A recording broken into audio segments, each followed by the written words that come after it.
welcome to NAPOD, where we provide NA speaker meetings and workshops in a podcast.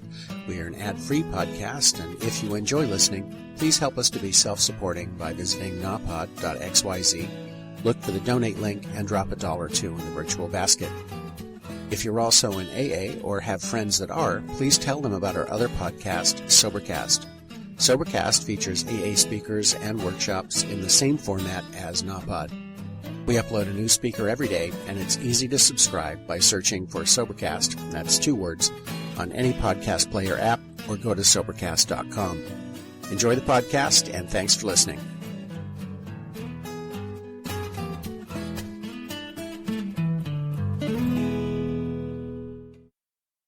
Well, good evening, everybody. My name is Doreen. I'm a very grateful recovering addict.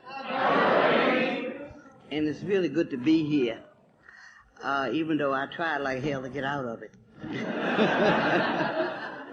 And when they called me, I had to go to California, I said, well, I don't think I'll be able to make that because I got to go to California tomorrow, the 2nd or the 3rd, something like that. And he said, well, when do you think you can make it? I said, I don't know. I think it's, he said, what about the 19th? I said, oh, shit. So, but they say, what length would you go, for your recovery? And I know when I was out there doing the things that I was doing, I would go to any length to get the drugs and things that I needed to obtain to keep me functioning out there in the street doing all the negative things that I was doing. Now, if I may be jumping from here to there, because I am kind of tired. It's been a long day for me. I've been up ever since about 5 o'clock this morning, and I went in and put some cold water on my face. But I'm okay. And like I always say, it's going to be all right, I started using drugs at a very, very early age. And I left home at a very early age. And if I had to be jumping from here to there, that's the way I just get started, And so many people come up afterwards and ask me, well, what happened to your son? Well, what happened with you and your husband? Well, what happened with you and your sister? I don't know. I'll be just talking, once I get started, But everything turned out all right. That's all I can tell you. I stopped using drugs back in, hard drugs now, back in June of '68. And I cannot stand up here and tell you that it was no doing of mine. I didn't make up my mind and say that this was it. I'm going to stop using drugs and, get my life together. It didn't happen for me like that. What happened is that I got locked up for the last and final time, I know today, after being incarcerated so many times in and out of jail for soliciting, prostitution, name it, I've been through it all. And when I come out, I was scared to death. And if there's any newcomers in this room tonight, I know no doubt maybe they can relate to that. Coming into this fellowship, wondering if there was any hope for you, wondering if you can get your life together, wondering would you ever be ready for society, or could you ever do any of the other things that you've seen people doing. And I always like to look at this now as like it was a gift from God, it was just my time. And when I went over to that jail for that last and final time, what happened is that I knew that I was sick and tired of doing the things that I was doing, And I did want a new way of life, but I didn't know how to get started. Here I am, unskilled, uneducated, not knowing which way to start or which way to go with my life. And I sit over at that jail, and I begin to start thinking, what was going to happen to me. And what had happened was when they took me to jail, I got laid over for 8 days, and I got very sick. By that time, I should have been kicked my habit. But I got real sick, and they had to take me from the jail, from the Women's Detention Center over to D.C. General Hospital, which is a hospital in D.C. And there they found out that I had a heart murmur. And on top of finding out that I had a heart murmur, they found out that I had a venereal disease, which was in the first stage of syphilis. And if I stand up here tonight and if I tell you that I knew what was wrong with me and I was about to go somewhere and see about myself, I'll be telling you a damn lie. Because I didn't know what was wrong with me and I wasn't about to go anywhere to see about myself. So you see, I know it's only through the grace that I'm standing up here at this Napoleon tonight.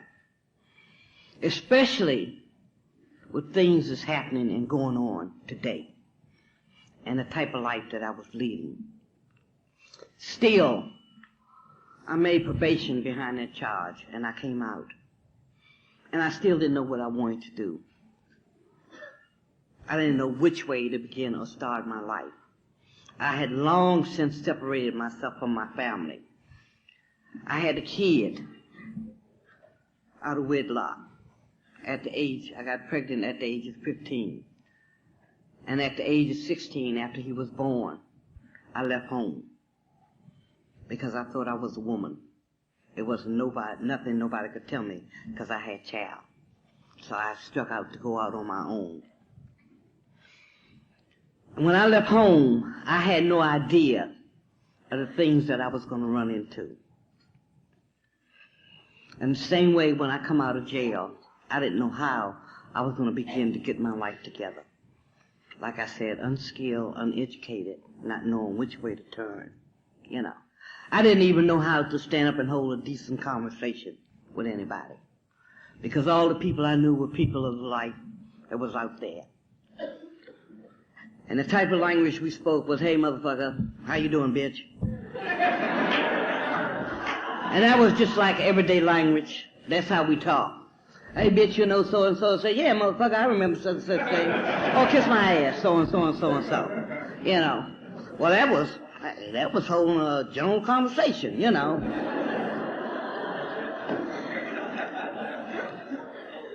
So here again, I was very fortunate. They had opened that women's halfway house in Washington, D.C. And it was the first women's halfway house that they had opened up in Washington, D.C. And I was one of the first residents in that house.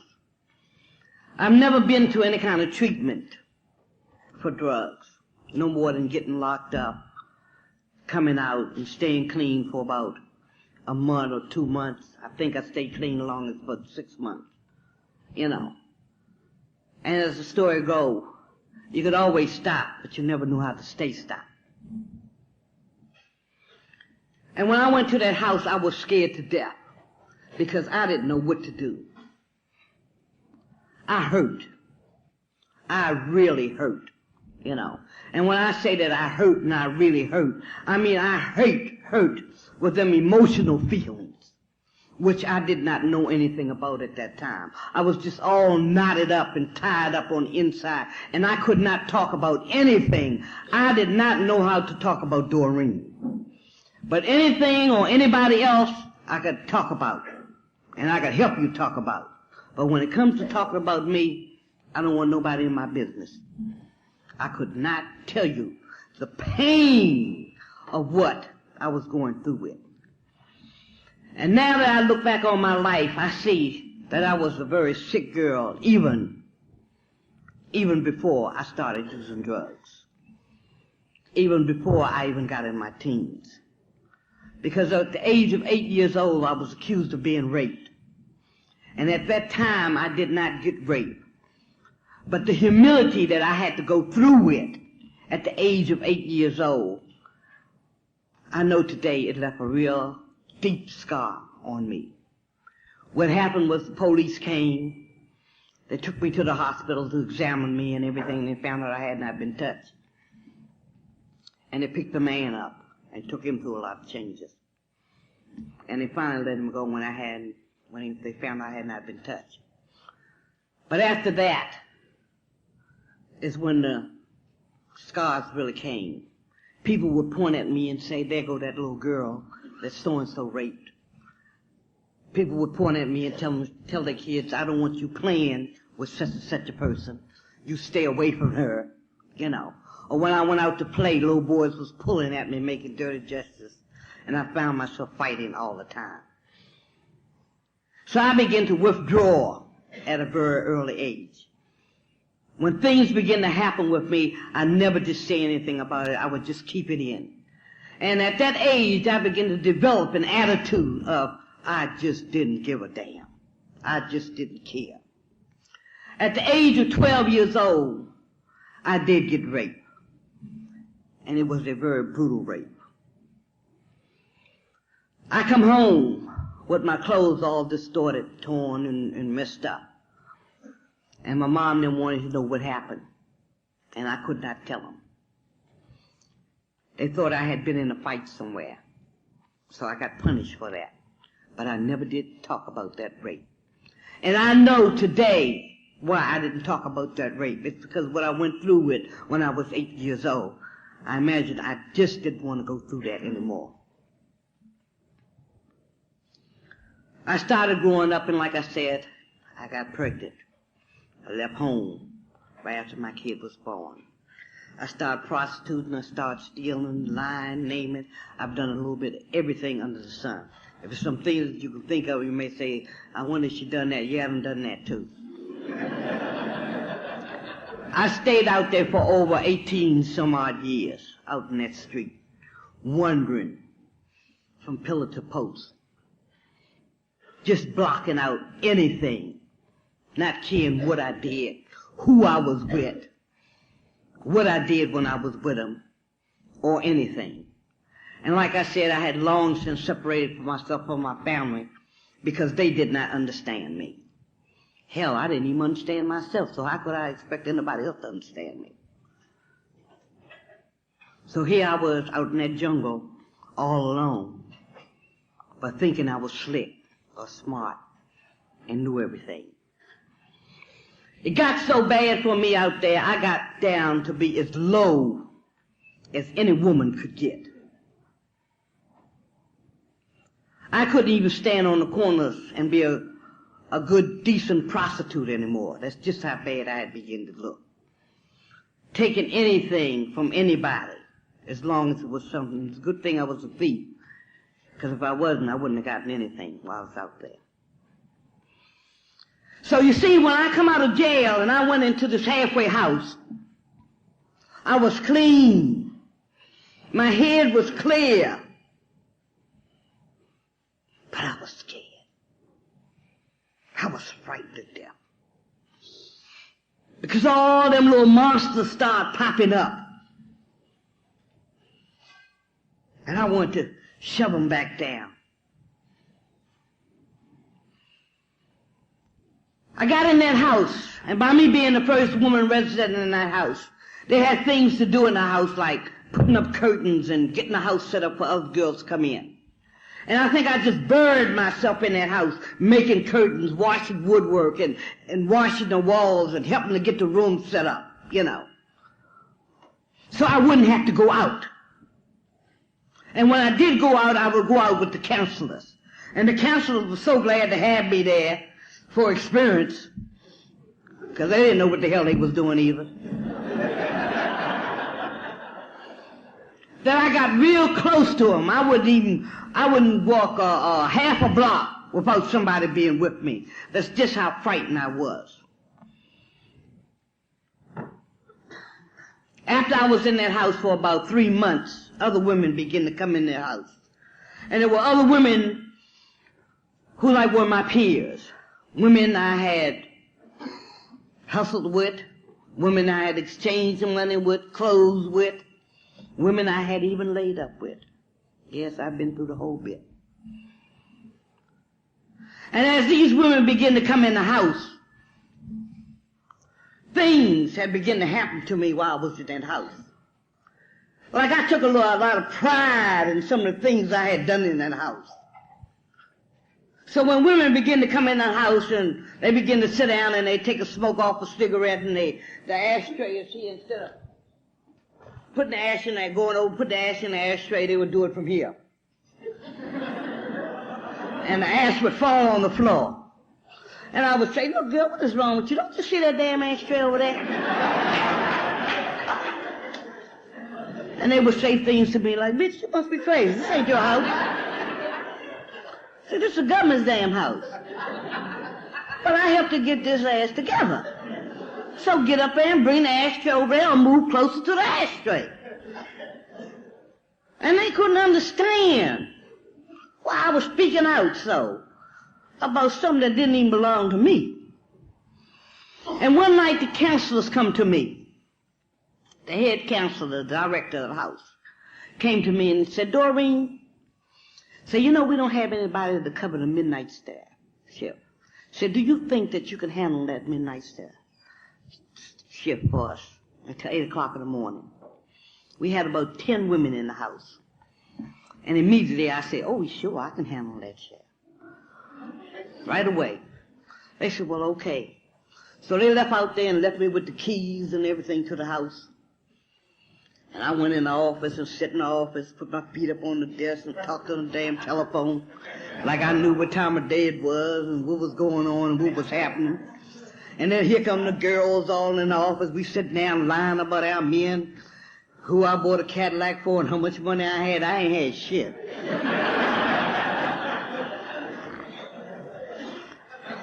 Oh, we was telling all them lies and everything. And somebody else says, dang, I sure would like to have a cup of coffee. Somebody else says, I would too. And they said, Doreen, let's go downstairs and get some coffee.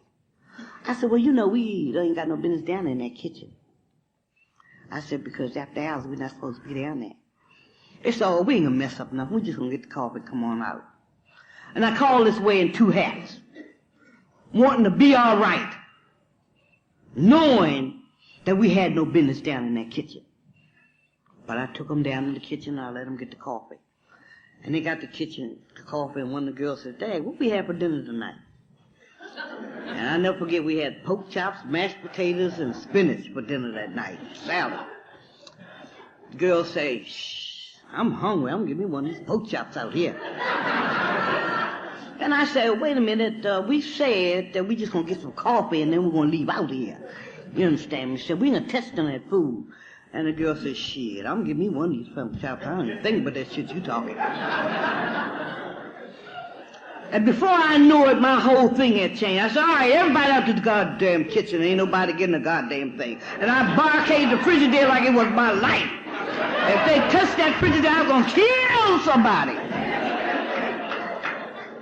So, of course, the girls went on and they said, now, see there, you stopped us from getting the coffee. Darn, we just going to get the coffee and the girls are not going to touch the folks. I said, well, get the goddamn coffee and let's get out of the kitchen. And I just stood there just rocking like I was going to kill somebody.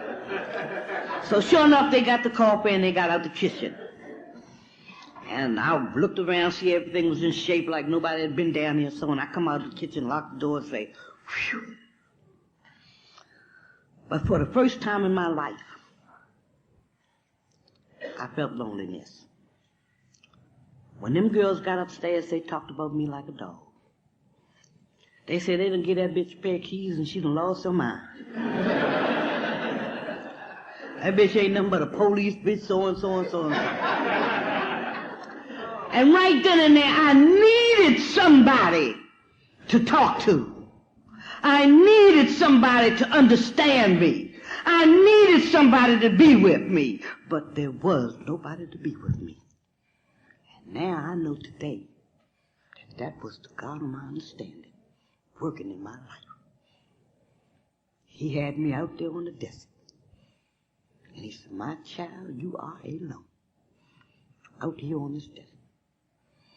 And I felt the pain of humility. And I began to get back. And I couldn't sleep none that night. Next morning when the director come in, she wanted to know what happened. And I explained to her what had happened. No, I told her nothing had happened. And I walked out in the hall and the girls was coming down the steps and somebody said, there go that old bitch there now. And I run back in the office and I told her what had happened. She said, did you learn anything out of that? I said, yes, I did. I shouldn't have opened that door for her. She said, okay, good. She come back to me again that night and asked me, would I watch that shift again that night? I said, oh, shit. I did not want to go through that. But go through that I must. So that night, I watched the house. And the girls come back that same next night and did the same thing. We sat up and we talked and we laughed. They had forgotten all about the night before. They had forgotten about how they had talked to me and how they had treated me. Like nothing had ever happened. And I sit there. It seemed like my God had me wide open to say, look at this story. Get a good feel of this story. And I sit there with him and I laughed and I talked and I lied and jived around with him. And that magical word come up again. Let's get some coffee tonight. I said, you know what, y'all?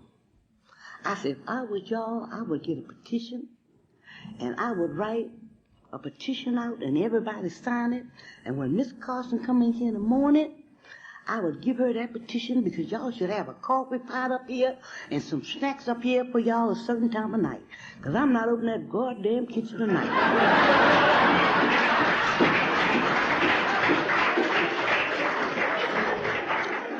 And man, this is when the shit did start. If I was something the night before that, you can imagine what I was that night. And here again, I said, the God of my understanding just grabbed me up and held me. And I began to listen to what they were saying. Who does she think she is? She thinks she's so cute. Or she thinks she's so perfect. She act like this her goddamn house, so and so and so and so. But what I was hearing them say, Doreen is changing. Doreen is changing. She ain't going for that bullshit no more.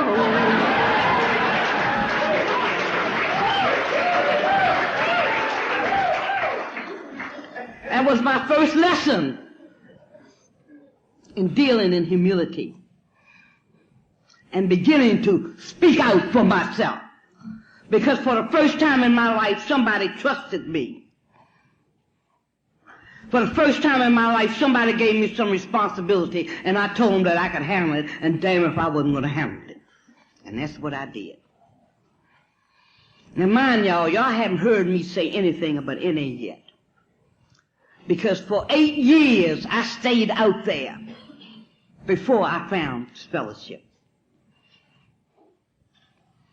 And I always like to say that I staggered with God's loving arms around me for 8 years until it was time for me to find this fellowship. And what happened, and like it says in our Who, What, and How about alcohol, it's one of the oldest known drugs. I stopped using drugs, but I started drinking because it was accepted by society. And a lot of us go from one extreme to the other extreme. By the way, I wound up getting a job in that halfway house. The first job I'd ever had. Of being a counselor in that halfway house. And I started hanging out with people who socialized and drank on the weekend. That was okay. But there still was an empty void that was down inside of me that was not being filled. I still did not feel right. I got a promotion from the halfway house to work down at the central office. And there I had to take on a caseload of drug addicts. Practicing drug addicts. Them practicing their hard drugs and I'm practicing my alcohol. That was a hell of a combination.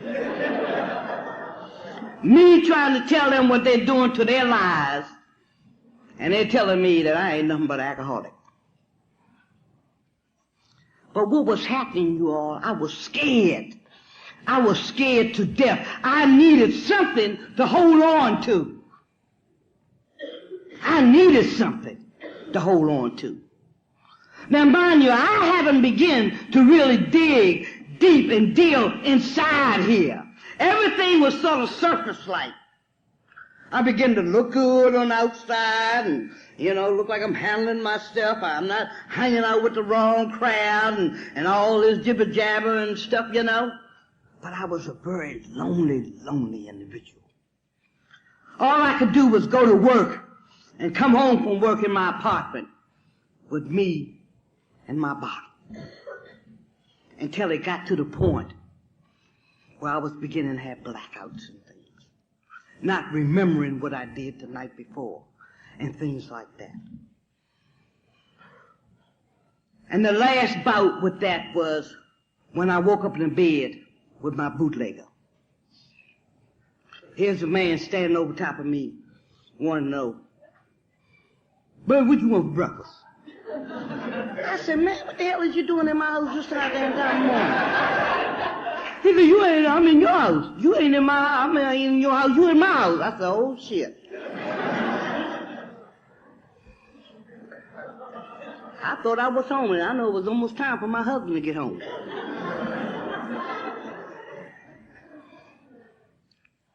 I went home that morning and happened to beat my husband home. But I got on my knees and I prayed like I never prayed before. I asked God to please help me, because it seemed like I'm getting ready to go right back down that path I come back from. I was getting ready to go right back. I tried to go to church, but church couldn't fill that void.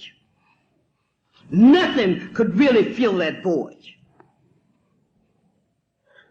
What was I going to do? And I thank God, the fellow who's my sponsor today. I started out, and I thank God for that other fellowship who introduced me to the other fellowship. And I began to start going to meetings. And it were meetings like we have. People were sharing their experiences to strengthen their hopes. The first time I ever heard anybody talk, it was this man at the podium. He was talking, and he was sharing. And this guy looked like a professor. And some of the things that he was saying about himself, I could not believe it. As sharp and as good as this guy was looking, standing up at the podium. And it sort of caught my ear. Because I'm so used to being around people who talk about people, and I'll help you to talk about people, but don't say a goddamn thing about me. And I had to go back to another meeting to find out if this was really true. And I stayed in that meeting, for 2 years. Nobody told me that I could not talk. I talk about every damn thing in there. The women used to shiver when they hear me talk. And I would let it all fall out.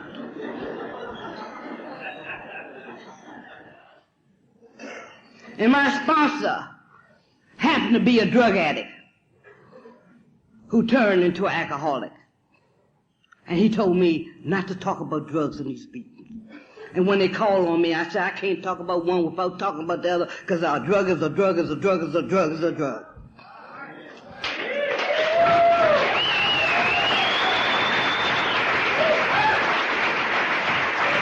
And when I began to find out how forceful I was in speaking, I began to talk out and couldn't nobody keep me quiet.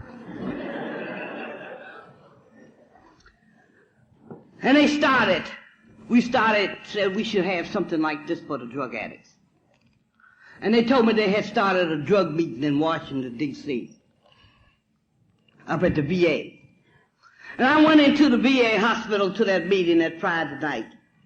And it was so dark in there. And they had a lamp on the table.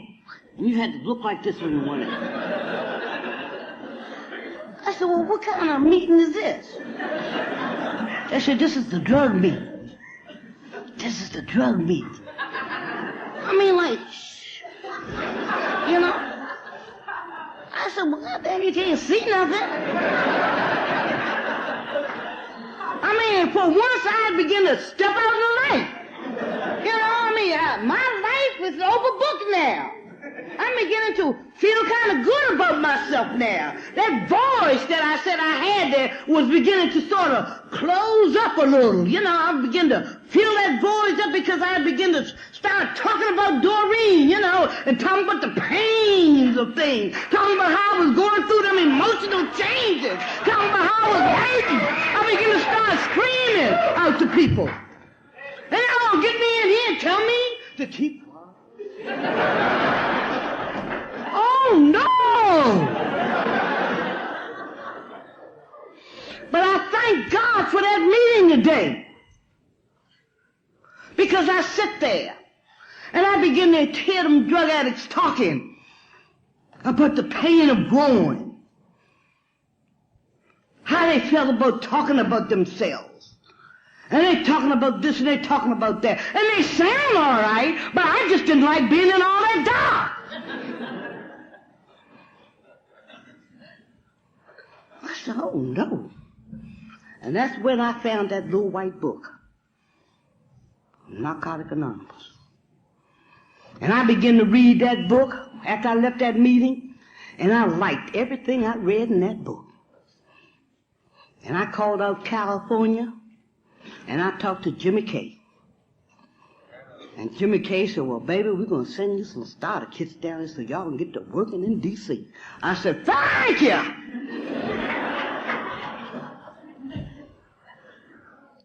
And the first meeting we opened up was down in the federal courts of D.C., outside that hospital.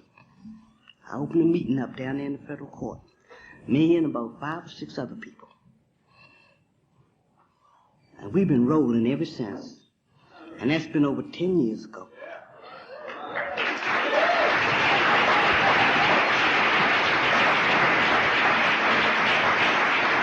And we don't have no more meetings in the dark. Because as we say, it's a lie when you say an addict don't recover anymore. Because there's living proof in this room here. And I'm here to tell you tonight, there is no growth without pain. And the only way out of this thing is you got to go through it. I come in here and I had to go through a lot of changes. And I mean some growing changes. I come in here, I had to get rid of my husband. Yeah, he was practicing. And him and I wasn't about the same thing. And as much as I loved him, I had to turn him loose. Because y'all told me that I couldn't save nobody but myself. And I left my husband. And I had to go on working on Doreen. I had to deal with the loneliness and the pain of loneliness. I had to find out that I might be lonely, but I was not alone. God of my understanding was right there with me at all times. There was times I had an apartment. I did not want to be in there by myself, but I have never been anywhere by myself. So Doreen, it's time to get to know Doreen. So who have I got in here with me? I got the God of my understanding, and then I got another one that calls Slewfoot.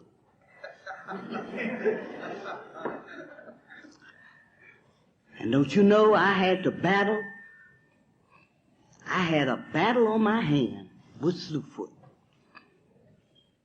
But as my hope increased, my faith increased, and Slewfoot began to decrease. I began to go home and make myself stay in that apartment. I had nowhere else to go after my meetings. I began to get involved in this program here. Like y'all H&I. The schools. Anywhere I could go, I was trying to carry the message anywhere I go. At night, I used to hate to go home because I hate to go home alone. But then I would go home And I began to read my literature. I began to read the basic text. And I also have some spiritual literature that I read too. That's something to keep my spirits up. And I would sit there and I moan and I'd groan through the pain. I'd sit there and I'd rock and I'd talk. Sometimes I would get a chair and put it in the middle of the floor and get another chair and sit in between that chair, facing that chair. And I would sit down and I'd have a talk with my God. And I would tell him how much I was hurting, how I felt, what I felt like doing. There was times when Slewfoot would tell me to get up and go to the door and go head on out. And I would get up and go to the door. And I said, not tonight, Slewfoot, maybe tomorrow, but not tonight. We will not get a piece of this tonight.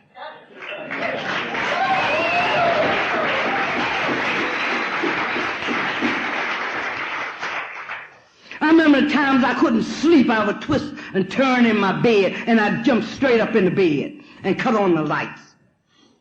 And me and Slewfoot would sit there on the side of my bed and have a little talk. I'll defy your ass tonight, Slewfoot. I dare you to come in here messing with me if you want to. Now, I'm tired and I got to get some sleep because I got to go to work tomorrow morning, and you get your ass out of here and get up, open my door, and slam it. And get back in bed and sleep like hell.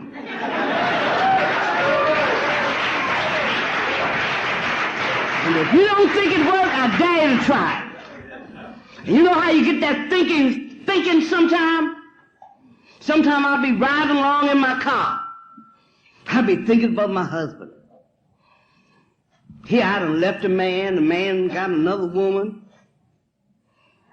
Living with another woman, I wanted to go up there and break windows and kick in doors and everything else. And Slewfoot would say, why don't you ride by there? Just go and then take a peek.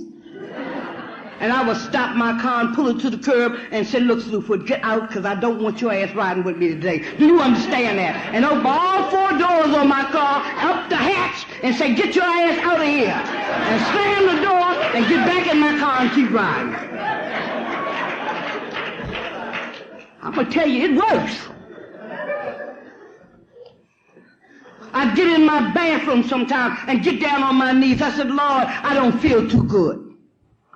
I'd look in the mirror at myself. I said, Lord, I don't feel too good. I don't like this lady today. So get down on your knees. I'd get down on my knees in front of the commode. And I start talking, and then I start flushing. I flush all that shit down there.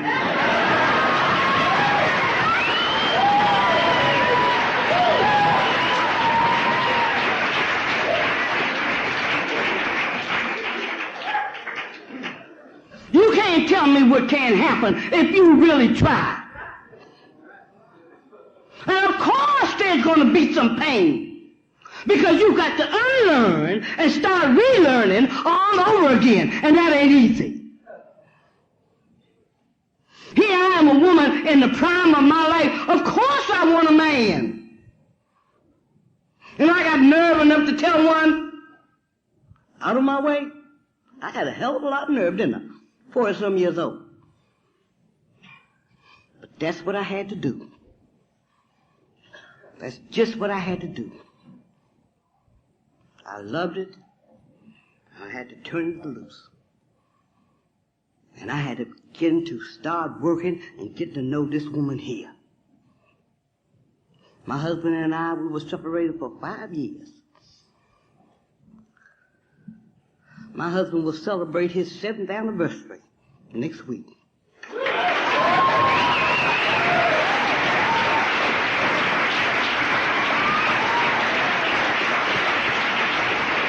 So you can't tell me what can't happen if you only believe and if you trust in your higher power and have the faith to go on in spite of all the adversities. Why do you think we're in this room? Why do you think the God of my understanding have binded us all together like this? Because he knows. He knows without a shadow of a doubt that it's going to be all right. So when the storms come and the wind blows and the rain starts pouring, you just grab hold of your ship and just hold on. Then you start rocking from side to side. And then before you know it, the storm is passing over. Then you're going to wonder, how did I get to go? Oh, good God Almighty. And you'll be out of this storm. But you're going to have to go through something. And like I tell, like a lot of people come in, they want to be, get everything so perfect. You haven't heard me say anything about the steps yet. Because if you listen to me, you can hear the steps incorporated in my life. I don't have to let you know how much I know about the basic text. I don't have to let you know that I can tell you all about the first step. What I have learned how to do is incorporate them steps in my life, and I got to work them steps every day. Not just today. I've got to work them steps every day of my life.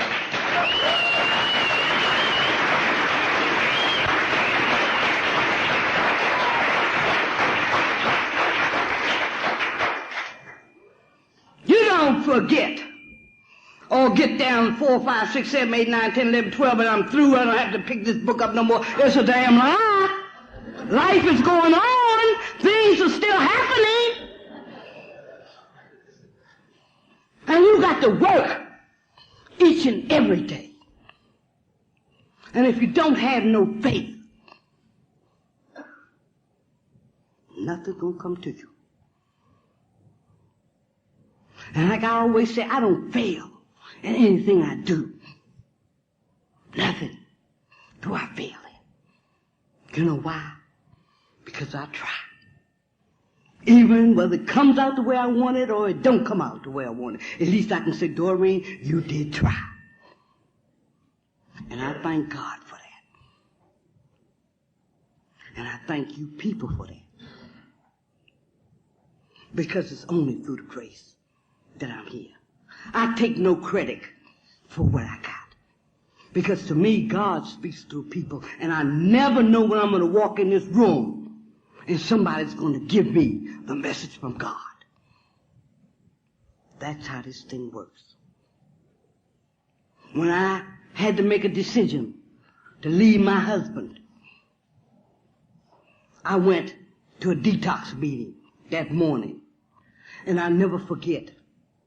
It was a rainy, one of them drizzling, one of them good snowfoot days. One of them days you could just lay back and just roll in it. And I went into this meeting. And I looked around, and for some reason, that meeting was crowded with women. But it was one particular woman that was in that meeting that caught my eye. And she was a little old lady. And this lady looked like she was about 80 years old, and she was crumbled up, and she had shape so bad. And I kept looking at this woman, and I kept looking at this woman, and I kept looking at this woman. And I kept saying to myself, what in the world could this woman have on her that's weighing her down so heavy that she's sitting up in detox this morning? And I kept looking at that woman, and after a while, that woman turned into Doreen. I wasn't looking at her anymore, because there, by the grace of God, go I. Girl, if you don't get up and do what you got to do, you're going to be that little old woman 5, 6, 10 years from now. I jumped up in the middle of the meeting, I said, thank you! I'd run out that meeting, I'd run home, and I start pulling my clothes down out the closet, throwing them in my car and everything. I said, what's going on with you? I said, I got to go. He said, you got to go? I said, I got to go.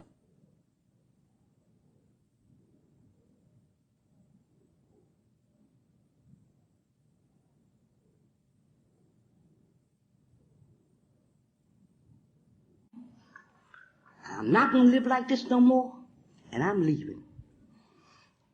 He said, you mean you're leaving me? I said, I got to go.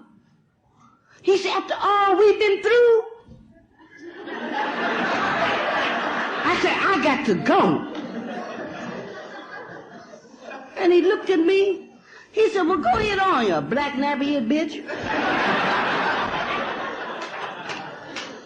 I said, well, black, yes I am.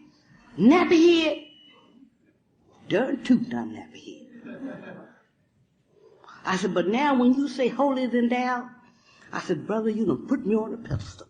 So evidently you done put me somewhere that I am trying to get. And I want to thank you, because I'm gone. And I left everything in the apartment. All material things. You know how sometimes we say, I ain't going because this belongs to me, and why should I leave my stuff? Everything I left.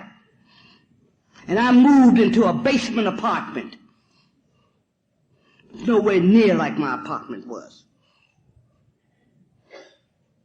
And I got in that apartment and I prayed and I thank God for the roof he put over my head. I thank God for having a job. I thank God for the money that I had to pay and get this apartment. And I thank God for my salvation, even though I was hurt. And when I looked around that apartment, seen that little mouse in there, I said, oh, Lord have mercy. I said, brother, you stay on your side of the room and I'm going to stay on mine and we'll be all right. He went on back in the hole somewhere. And to show you how things work, I stayed in an apartment 1 week and got a telephone in there. Steadily going to my meetings. Steadily being with my friends in the fellowship. As soon as I got my phone in, I made a phone call. And I don't know why, but I called my younger sister. And she said, Doreen, where have you been? We've been looking for you. She said, we heard that you have left Pines. She said, where are you? And I told her. She said, look, I just got a 2-bedroom apartment for my daughter about 6 months ago. She said the lease is going to run out and she's decided to go back with her husband. I don't know what to do with the apartment and the furniture in there. You know, she said she's a month back. She said, if I pay that month back, would you take that apartment and you can have everything in there? I said, thank you! Brand new apartment with everything in it. And both bedrooms, the television, everything that I needed. All I had to do was take my clothes and go in there. Show you how things work. My car busted out on me. Went over to the lot and the man talked me into getting a new car. Let me drive and everything. I said, yeah, I'll take it, you know. So he said, well, how much did you put down on it? I said, I ain't got nothing to put down on it. He said, well, lady, you got to put something down on the car. I said, well, you say you're going to take that wreck of mine? I said, well, what about the rebate? How about putting the rebate down? He said, lady, you can't do that. He said, you give me $100, you can leave out here with the car. I left out there with the car.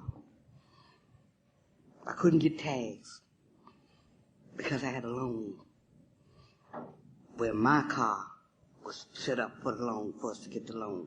Not on his car, it was on my car. And the man said, lady, who's going to... I said, bitch, can I have the title to my car so I can get my tags? New car.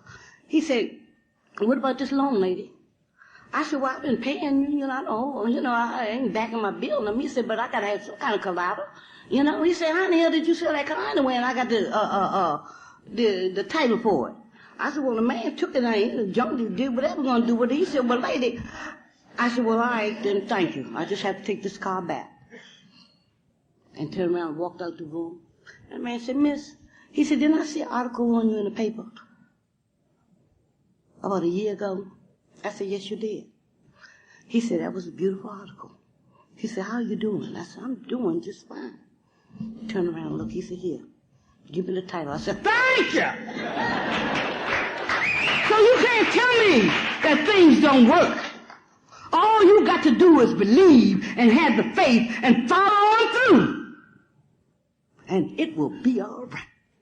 I always say, God, don't move my mountains. But just give me the strength to continue to climb. Don't take away my stumbling blocks, but just lead me all around. And I only got that by coming into rooms like this and listening to people like you all and believing and stepping out there. It's all right to make a mistake as long as you don't make the same damn mistake. It's all right to be a fool as long as you ain't that same damn fool. And I'm going to say this and I'm going to sit down. You young ladies and you young men in here, begin to love one another and respect one another. You know?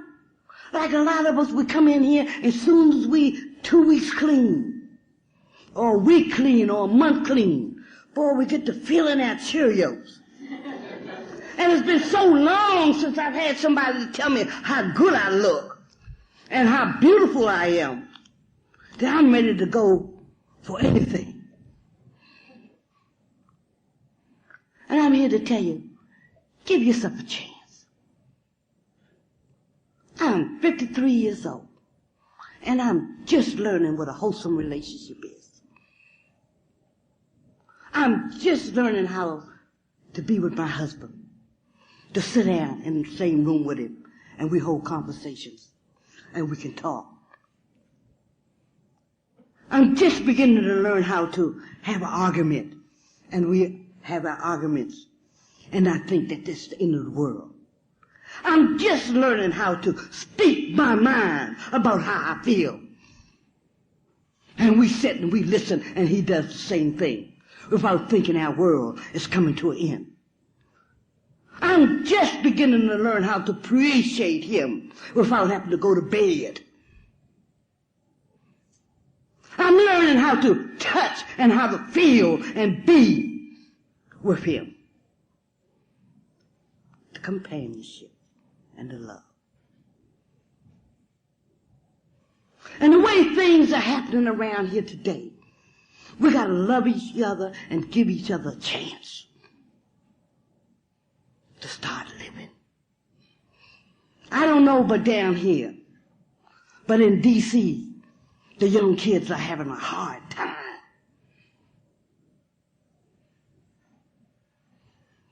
We've got AIDS spreading out so bad in D.C. And kids are dying so fast out there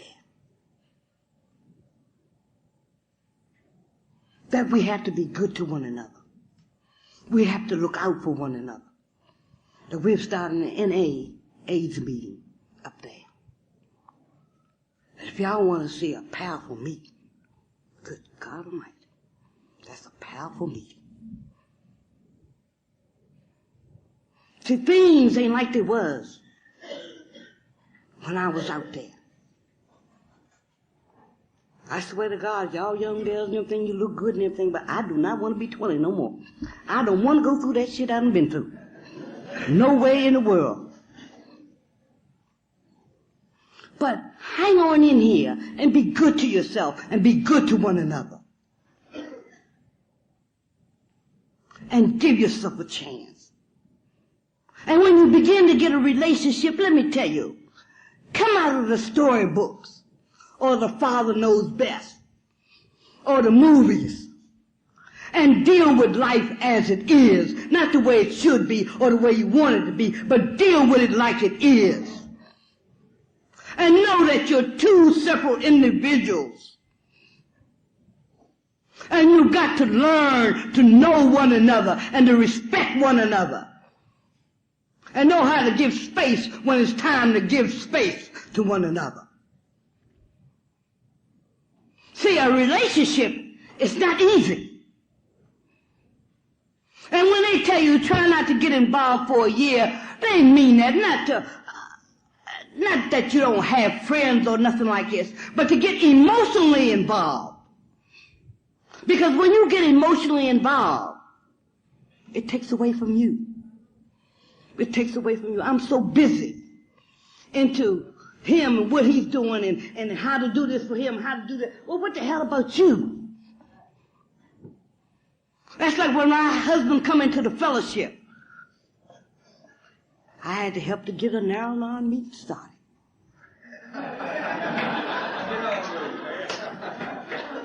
I had to learn how to stay out of his program. I had to let that man know how to grow.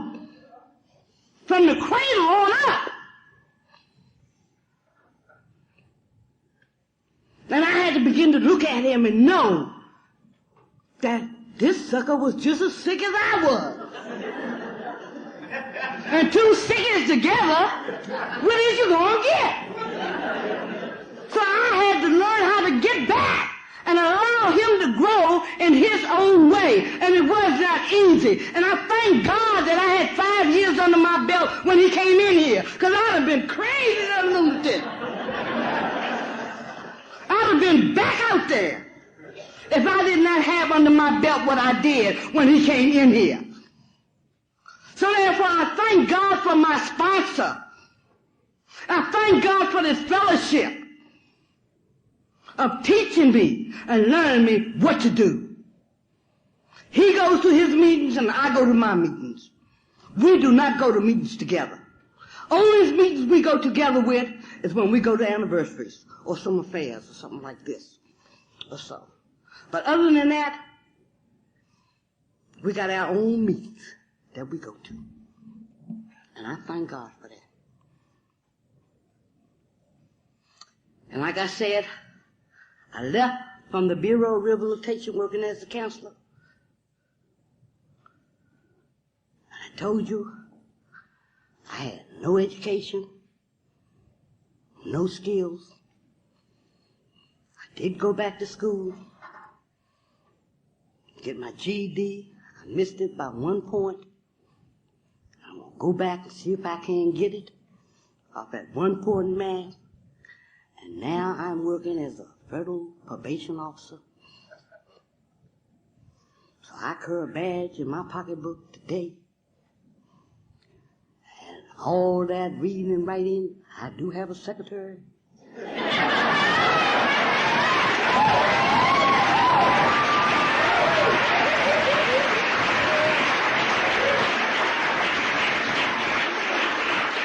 So all I can say,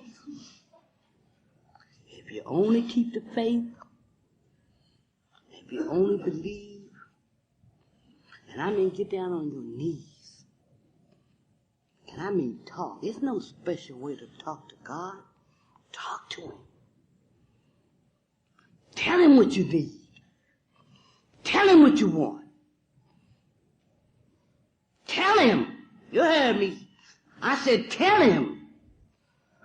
If anybody knows the story of Job, God told Job, get on up from here and tell me what you want.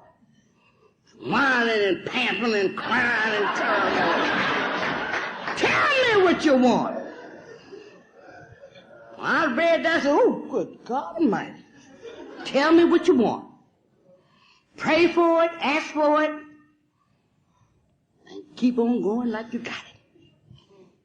Like you got it. And when you look up, you say, oh, what is this? You can believe that it will be all right. And I always say, when you know that you know that you know that you know that you know that you know that you know, you better know an ass. And I do know that NA works today.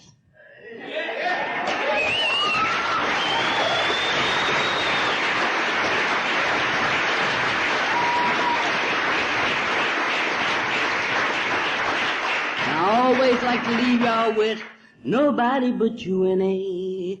Nobody but you can make me happy. Oh yes, you heal me too. When I was in trouble, you brought me through. Nobody but you and A. Nobody but you. Nobody but you and A. Nobody but you can make me happy. Oh yes, you heal me too. When I was in trouble, you brought me through. Nobody but you and A. Nobody but you who stopped my wounded heart from crying. Nobody but you and A. Nobody but you. No, nobody but you and A. Nobody but you can make me happy. Oh, yes, you healed me too. Oh, when I was in trouble, you brought me through. Nobody but you and nobody but you. Nobody but you and nobody but you can make me happy. Oh, yes, you heal me too. When I was in trouble, you brought me through. Nobody but you and nobody but you. Thank you.